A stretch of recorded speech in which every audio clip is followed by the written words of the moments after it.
termasuk ngaganggu nu sare dina waktu sare bulan Ramadan kan waktu teh urang teh sangat diperhatikan. Maghrib langsung isya langsung taraweh. Tas taraweh perlu istirahat sebab kena jam 2:30 atau jam 3 udang.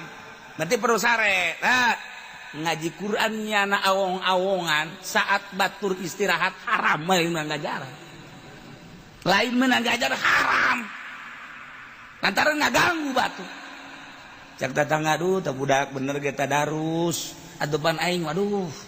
Ieu engke kudu hudang deui. Coba cak awewe mah, "Bu aing mah nya salaki sok yang diladenan heula." Nya engke mas. Lebih berat awewe mah lebih berat. Masya Allah, engke jam 2 kudu hudang masak. Aja eta gandeng bae deui di masjid baca Quran. Haram eta kos itu teh. Masya Allah ya waktu-waktu teu meunang.